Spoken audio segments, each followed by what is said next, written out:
everyone, this is Gail from Gail Julie Makes, and I'm here with another video for Fairy Stamper. I hope you're all keeping well and I hope you've had plenty of time in your crafting room. So today we're going to be doing a piece that I'm kind of obsessed with doing. I do this in lots of different styles. It's the Northern Lights basically. So far I've done a version with some bears, I've done a version with some fairies.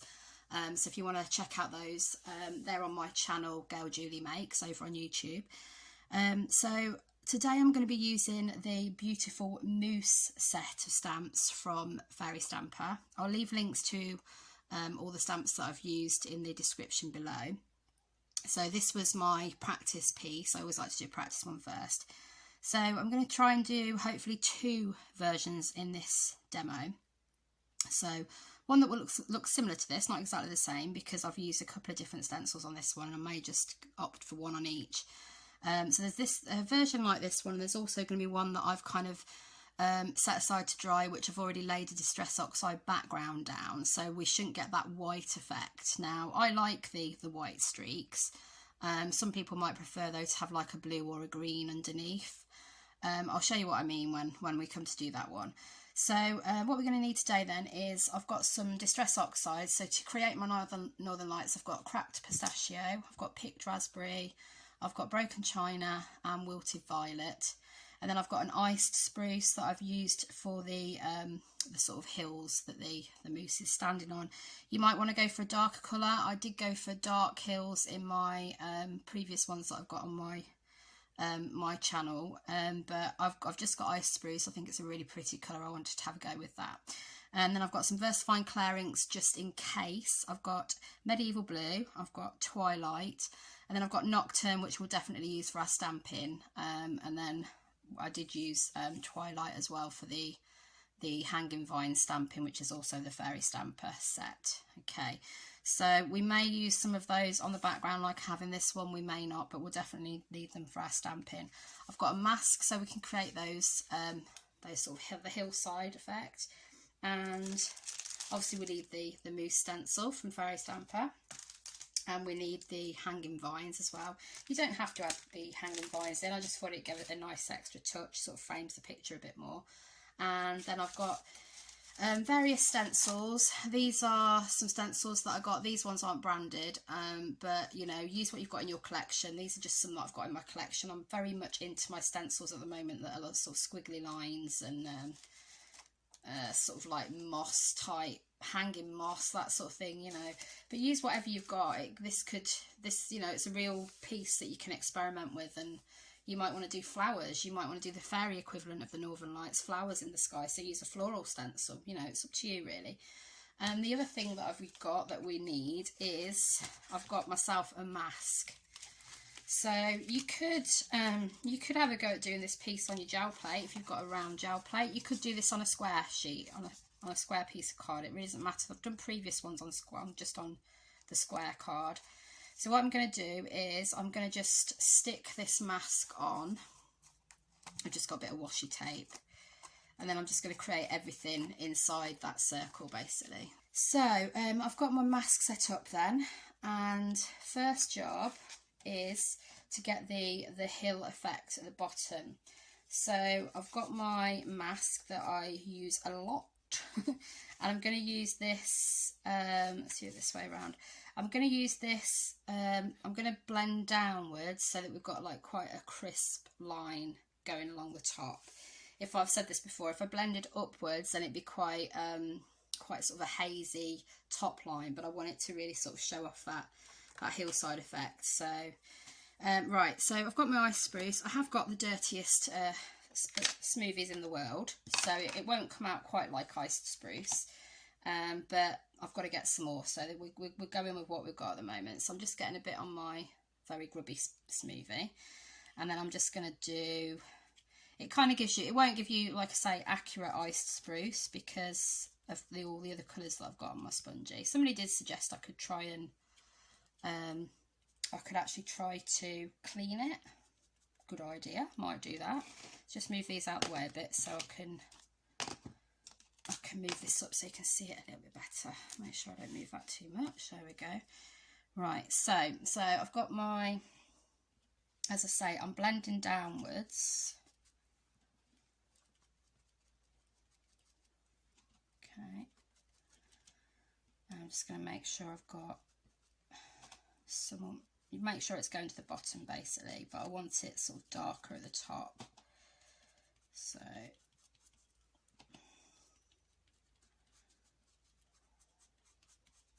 I do kind of like it when those other colours come into play on here. It kind of gives it a little bit of extra sort of depth really in a way. Right, so that's my first bit, my first hill, and then I'm going to do another one this way, so I'm just progressively moving it up.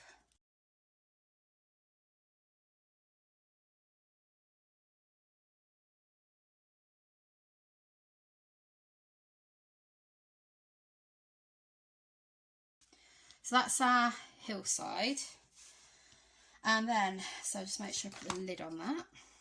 I do really like that ice spruce colour, very nice. It took me quite a while to get that actually, it's been out of stock in a lot of places. Right, so, but like I say, all these colours are Ranger, the Tim Holtz Distress Oxide, so you should be able to get all of those at fairystamper.com quite easily. Okay, so we've got our hillside. Next stage is going to be the actual Northern Lights themselves. I stamp afterwards just because it's easier that way. Okay, so I'm going to go for, this time I'm going to go for this design. Okay, so this is kind of almost like a sort of leaf florally, well, this is a leaf design, I would say, really. And what we're going to do is we're going to just make sure we don't want to go up to these harsh edges because that would just be too much of a block. So I'm just going to start, I'm just going to make sure I've got this line past over my mask, so I'm not going to get it into the circle. Okay, and I'm just going to go, I'm going to use my cracked pistachio. I'm going to use my picked raspberry, whoop, and my broken china. You don't have to use these colours, and any colours that you've got that, you know, resemble the Northern Lights is absolutely fine. And I've got my wilted violet there. So what I'm going to do, all I'm going to do is, again, annoyingly, with a very grubby smoothie, I'm just going to start getting some colour in there. So I'm going to go for green at the edge. Oh, this is one thing I forgot to do last time that I wanted to tell you about, is use your mask. Use your mask so that you're not going over, use your mask as best you can anyway, so you're not going over too much. Bear with me. Let's see if we can get kind of roughly a, let's do it like, that's about right, isn't it? So if we do it about like that, okay, you can just about see some bits coming up, but that's fine, it doesn't really matter. Because if you get a bit of the you get a little bit of the Northern Lights stencil on your hill, it just almost looks like it's a reflection, like a reflection coming off the light, and that's quite nice. So okay, so I'm just going to try and lay that roughly back where it was. There we go. And then I'm going to go back in with my green. Whew, saved at the last minute there. Okay, so I've got a bit of green.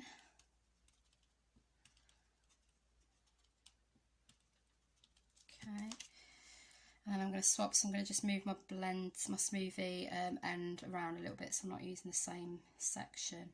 And I'm just going to bring down through my stencil that Distress Oxide. You can do this with Versifying Clair as well, not a problem. And what I'm doing is I'm just trying to make sure I'm not going over that, hill too much, because I can see it through the stencil. So.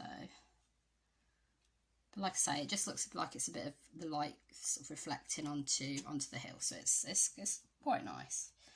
Right, then we're going to go in with some blue.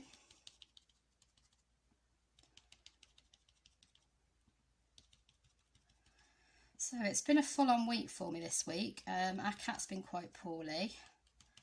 Thankfully, she seems to be perking up now, but we've had sleepless nights. We've been taking it in turns to sit up with her, so bless her, she's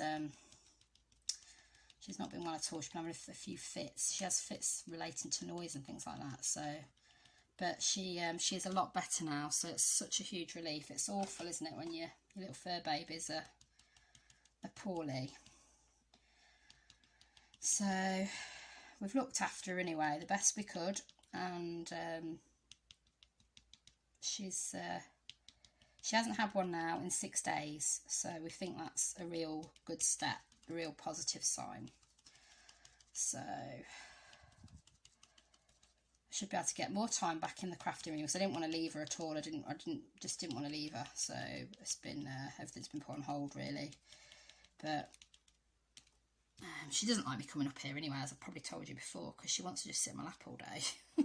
But you know, we've got to do stuff, haven't we? We've got, the humans unfortunately can't sit on their can't sit down all day generally. Got to go out there and do things, working and that sort of thing. Right, so you see I'm doing sort of like I'm not doing straight down, I'm not doing vertical lines, I'm doing sort of trying to do more diagonal, so we've got a bit of a sort of slightly swirly effect. Right, now I don't want to go up to that edge, so I'm going to move this stencil in a minute. So you see I've got a harsh line now, so I'm just going to move that. Gives us a chance to see what it's starting to look like too. I'm just going to move that across, see if I can sort of match it up.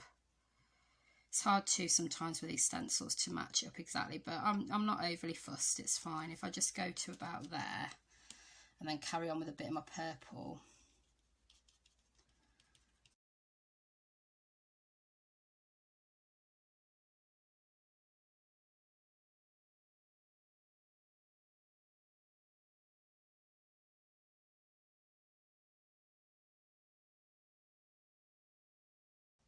So we've got that effect there. Now, like I said, we could go back in with some other overlapped areas. So I think I might go back in a bit more with some green.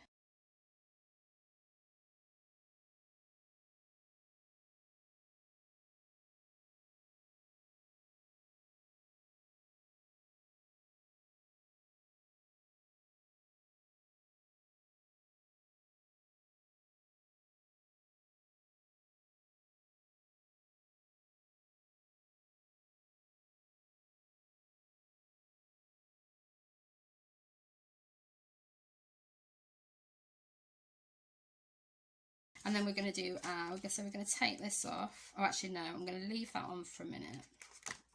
No, I am going to take it off. Because it's easier to stamp when you've not got a mask in the way, isn't it? Now, I don't use, I've probably said to you before, I don't use a stamping platform. You may think I'm crazy, but I just prefer that sort of, I don't know, I'm just a bit more, prefer to be doing it myself rather than having to restamp loads of times. And sometimes it works out, sometimes it doesn't, but I can usually pretty much fix it by going over the top with the ink and a paintbrush. So I'm going to use this mousse because that looks like it's looking up at the sky. And where is my, there's my block. And obviously if it's a new stamp, I always recommend that you ink it up and, you know, give it a couple of tests on some paper just to get some layers going on there. I think that really helps. So I've done that with this because this was a new stamp for me. I've done that a few times. And I'm just making sure I don't get any ink on the edge of my block, which I tend to do. That's looking pretty good. And I just don't want that bit there. No, thank you. That bit there I think we'll probably get away with, but I'm just going to try and get it off. Sorry, you can't even see what I'm talking about. There's some ink in the middle here. I don't like that. I'm just going to try and get that mostly off, and I certainly don't want any on my block. Okay, so I think we're good there. I'm just going to angle it so that the mousse is looking up at the sky. So I'm going to put him on this closest to piece of hill.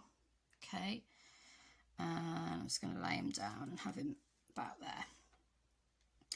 Yeah, I saw some, I've kind of been looking quite recently at a lot of pictures of like reindeer under the northern lights. It's sort of flashed up on my Facebook.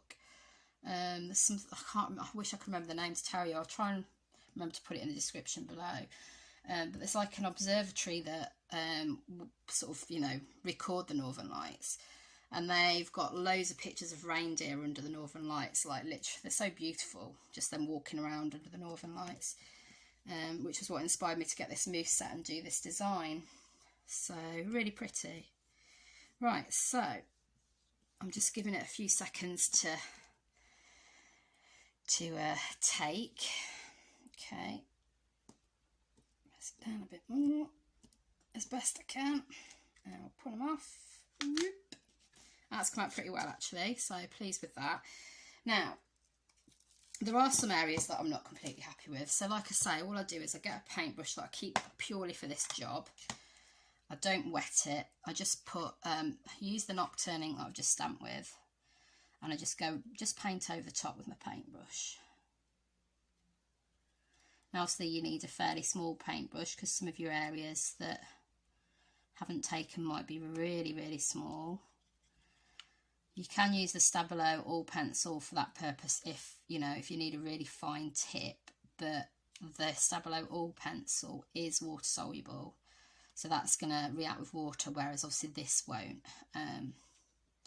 These inks are permanent, so the VersaFine Clear. So I'm just going to go over those bits, a couple of bits quickly there. Okay, until I'm happy with them. There we go, I'm pretty happy. Yeah, pretty happy with that now. So that's standing out really nicely. What I'm going to do as well, last job on the mousse, is I'm just going to take my Sakura Jelly Roll pen in white and I'm just going to go over those white lines because the Northern Light colours are sort of showing through. Okay,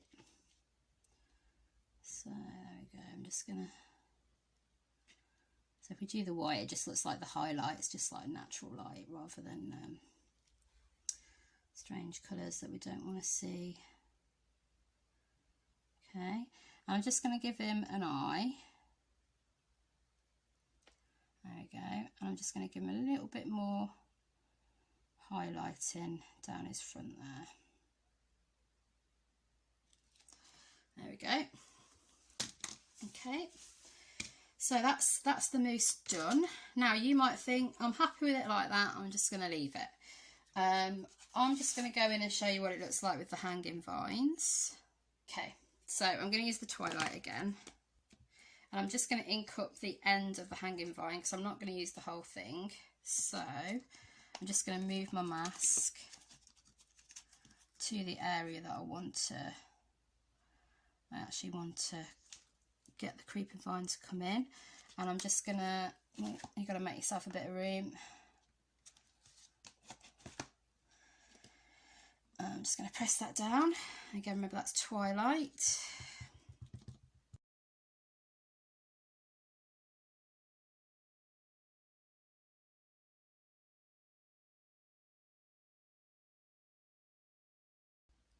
Have caught a bit on the edge there, so be careful when you're doing that, make sure you don't catch the edge, but that's fine, I can trim that a little bit actually. Okay, so we'll go for a little bit just at the top here as well, I think.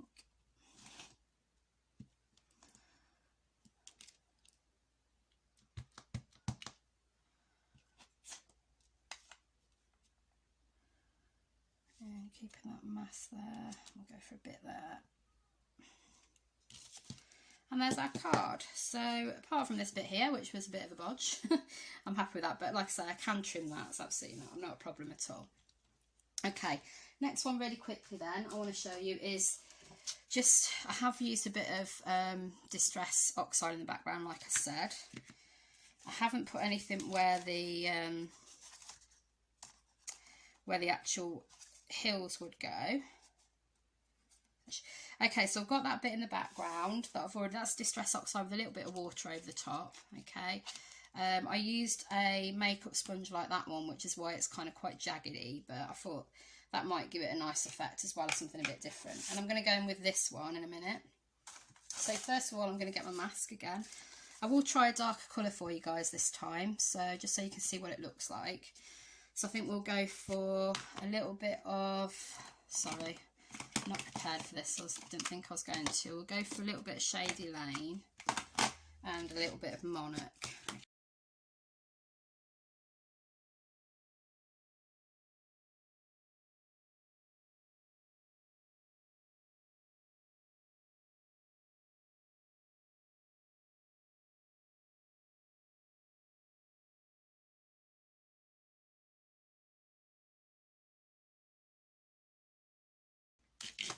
Right, so that's my hills for that one. Then we need to get our stenciling, so I'm going to use this one. We've already got a bit of blue in the background, so the white shouldn't be quite as stark this time. So again, I'm just going to go in. I'll probably whiz this bit on, guys, because obviously you've seen me doing stenciling before. So I'll see you in a minute.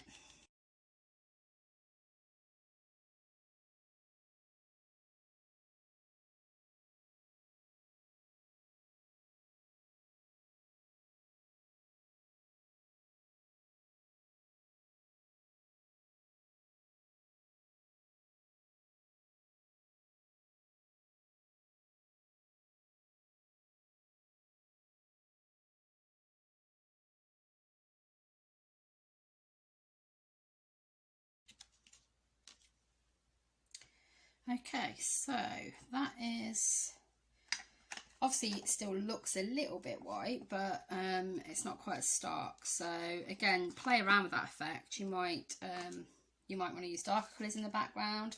Obviously then you've got to be aware of how your colours are going on top though, so I suppose it depends what product you use really. I'm pleased with that one. So now we're going to take the mask off and we're going to do our stamping. Okay. So again, I'm going for my nocturne on my mousse, so let's ink him up.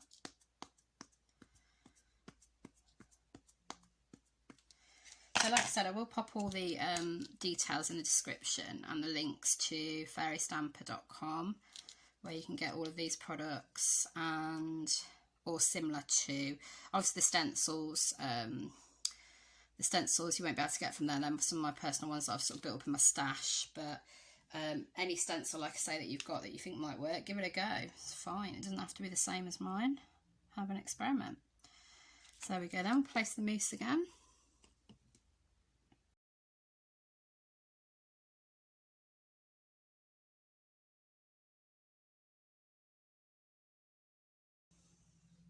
It's up to you what you put around the edge. I mean, I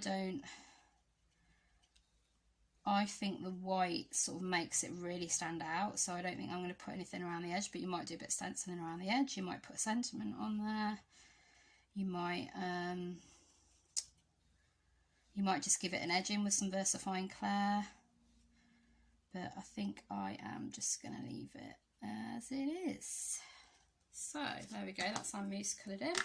Right, so let's just get them all in the shot for you. So we've used 2 different stencils, and we've used the mousse on everyone. Annoyingly, I've just dropped my stamp and got a little bit of a smudge there, but it's fine. I try not to worry about these things too much now. That would have really stressed me out at one point, but yeah, it's, you know, just go with the flow, I say now. Go with the flow. Right then, so there we go. So we've got those ones, and we've got that one that I did beforehand. So drop me a comment and let me know which one you prefer, because they are all slightly different, aren't they? So if you let me know which one you prefer, let me know if you're going to have a go, and you know, would you use different colour combinations, and would you use sentiment stamps, that sort of thing. Let me know. I always love replying to your comments. And if you want to subscribe to the channel, Fairy Stamper, that would be absolutely awesome. You'll get, if you hit the subscribe button here, you'll get notified when new videos come out. We do have a few new videos each week, which are great. And then bottom left will be a video that we think you might like, also from Fairy Stamper. And go and have a look on fairystamper.com and check out all their amazing products. So I'm loving all these fairy hug stamps. The mousse is a really nice addition, I think. So I hope you've enjoyed seeing it used in this technique today. So I will see you in a couple of weeks, guys, for a new video, and hope you get in that crafting room, and take care. I'll see you in the next one. Bye for now.